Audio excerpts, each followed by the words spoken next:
C'est Marius Muhunga, je suis journaliste de Kinshasa Télévision en République démocratique du Congo.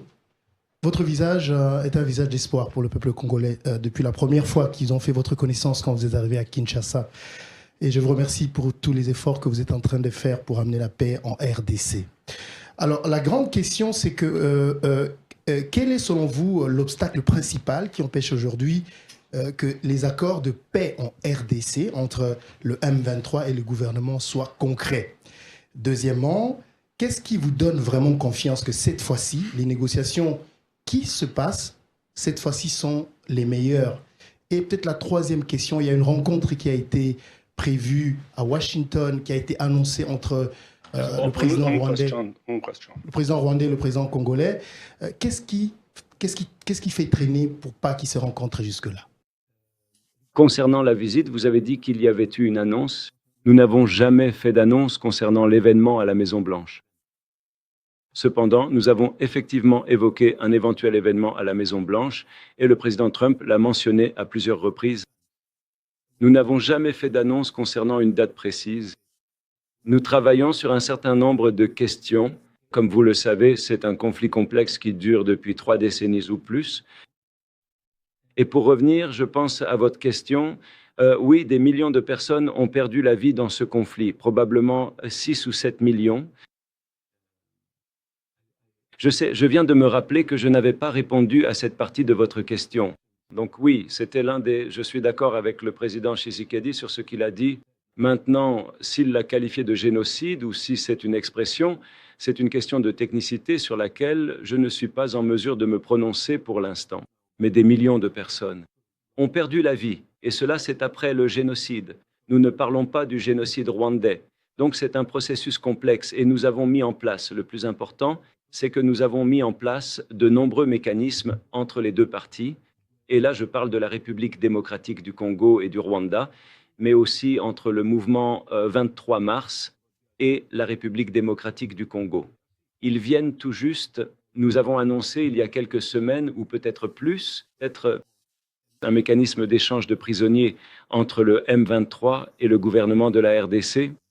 En fait, ce matin même, j'ai eu le privilège de rencontrer le chef du Comité international de la Croix-Rouge, car cet accord est entre le mouvement du 23 mars et le gouvernement de la République démocratique du Congo, mais il est facilité par le Comité international de la Croix-Rouge.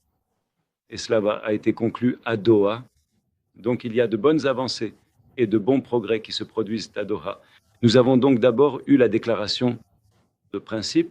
Ensuite, nous avons eu cet échange de prisonniers et nous travaillons également sur un certain nombre de mesures de renforcement de la confiance. Mais quant à savoir s'il y a des obstacles à ce processus en particulier, vous savez, il s'agit d'un dialogue interne. C'est un conflit. Il faut s'attaquer aux causes profondes du conflit. Et les deux parties ont accepté de traiter les causes profondes dans la déclaration de principe du 12 juillet. Donc, je crois qu'il y a 9 grands axes de travail et certains d'entre eux peuvent prendre du temps. Certains peuvent prendre quelques semaines. Par exemple, les questions de gouvernance. Il y a des questions de gouvernance, de décentralisation et de nombreux autres détails de cette nature, ainsi que l'intégration ou la réintégration des combattants du M23. D'autres groupes, concernant le fait que certains seront intégrés dans l'armée de la RDC et que d'autres seront intégrés dans une forme de gouvernement locaux, et ainsi de suite.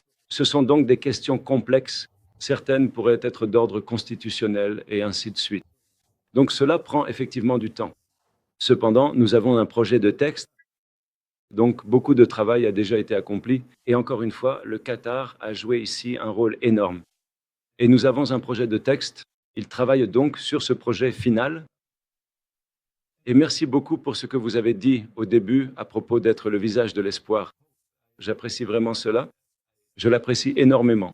Et partout où je rencontre des Congolais, que ce soit ici, en Europe ou ailleurs, ils disent la même chose. J'apprécie vraiment cela. Ils se sont mis d'accord sur le processus de paix et sur tous les mécanismes qui aideront à la mise en œuvre. Et comme je l'ai dit plus tôt, la dernière pièce du puzzle est le M20, la voie de Doha. En ce qui concerne les sujets spécifiques liés au Rwanda et à l'ACER, comme vous le savez, le Rwanda a des préoccupations sécuritaires et l'accord parle de la neutralisation des FDLR. Nous avons donc créé un mécanisme pour nous assurer que cela se réalise. En parallèle, le Rwanda lèvera les mesures défensives, ce que nous appelons les mesures défensives. Donc, nous avons mis en place des mécanismes pour cela. Nous allons donc assurer le suivi. Certaines de ces commissions se sont réunies 2 fois jusqu'à présent.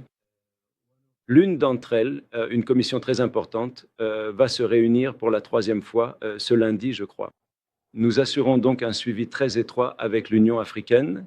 N'oublions pas le rôle que joue l'Union africaine, qui est extrêmement important, et d'autres forums régionaux également, tels que la CAE ou la SADC.